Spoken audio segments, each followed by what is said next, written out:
And my favorite phrase in the law is early and substantial. And the reason I like that is because it means you have to see this shit happening way in advance of when it's upon you.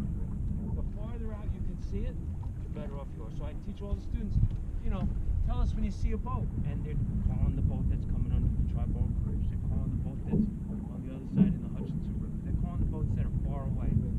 And it's good because then we see what's out here. It's raising your awareness, and then they learn it's not that important. They're far away. We watch them. We see them as they come close. If you want to go into the mooring field, I don't mind, but I don't think you need to. You could,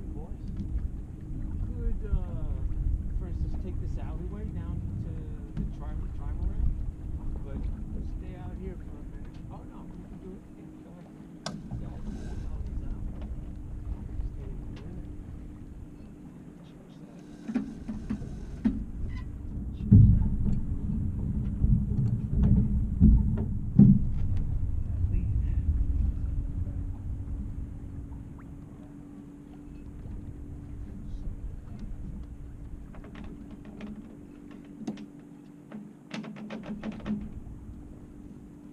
You're very steady. I like it. I'm very comfortable with you. Thank you for being so easily understood in your navigation.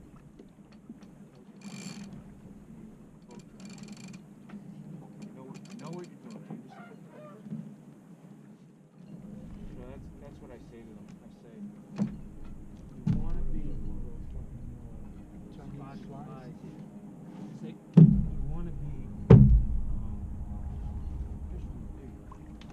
you want to be, easily understood. You want that boat that's looking at you to go, I know what he's doing. The worst thing is when he's looking at you and he goes, what the fuck are you doing out here? You go left, you go right. Easily understood. You want to telegraph your intentions. It's like that's the idea. Sometimes, you know, there are some people over there where they will just run over. In other words, come so close that, you know, you can't take a chance. You gotta attack, you gotta jive, you gotta, that is, I want to kill. So you drive in New York City. You've seen the worst? You're like me. That's why we get along. You're a commercial driver. So you've seen what I've seen. And you have that frustration level that I have, where you will jump out, pull a person out of their vehicle and beat their brains in, because they deserve it. A lot of fucking cars. Oh, the bus? Yeah, I got my ass kicked too. What were you driving? Hey, we're eastbound approaching the K. Where were you? Huh? Where were you? In the Bronx. Wow. You're a tough character, brother. You're a tough character. Like these two guys in the fucking bus holding a gun on one another, right? The only thing I see, I'm the first guy out of the window, in the front window, right? And then ladies with the girdles caught on windows rolling out of the fucking thing.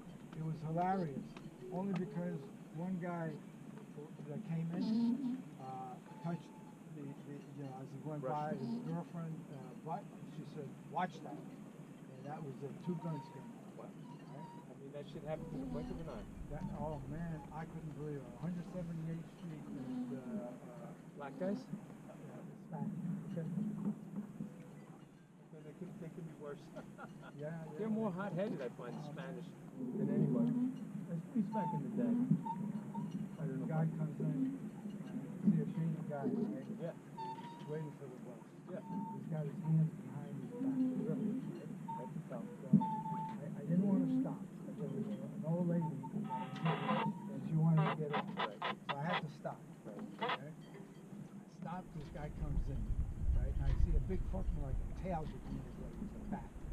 Right? He comes on, right? And swings the bat right over the bar we had. The fucking bar went down about 2 inches, right? And says, "I ain't paying."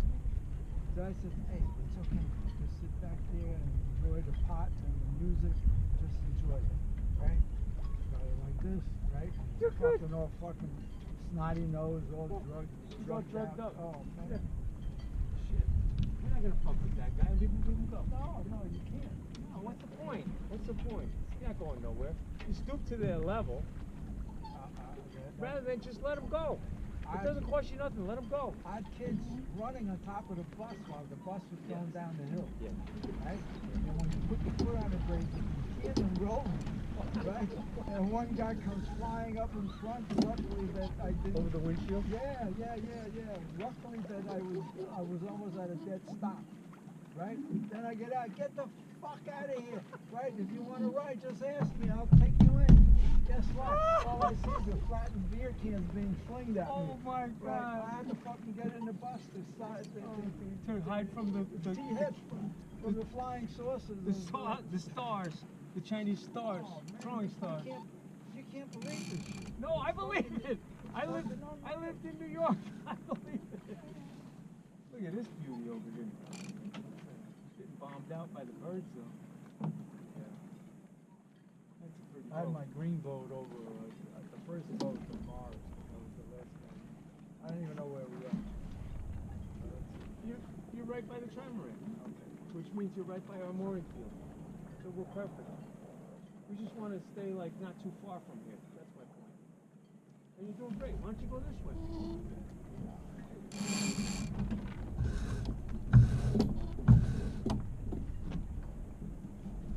There we go. Look at us sailing along together, like we've been sailing for years with each other. Pretty soon we'll be reading each other's minds.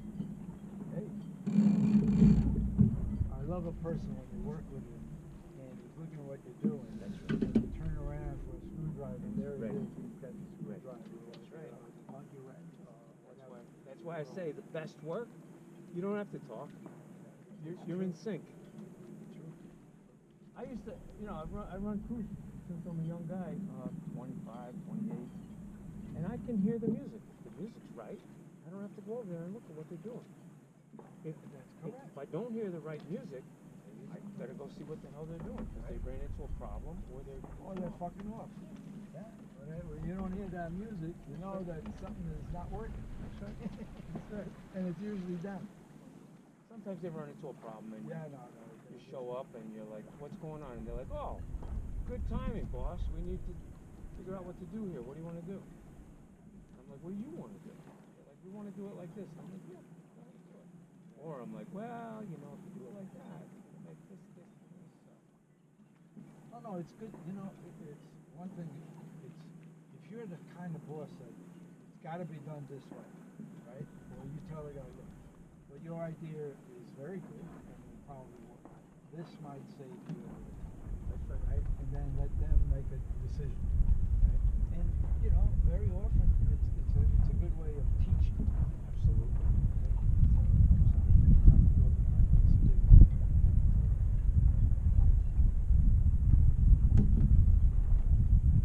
So, it would take me 2 years to train a laborer in the foundation building business.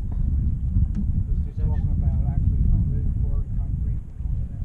excavation, My brother was excavation, sheeting, shoring, underpinning, all that stuff that you got to do in the New York market.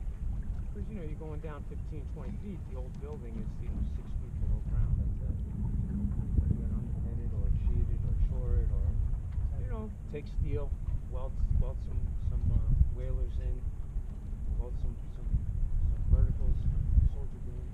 You want to tack over that way now?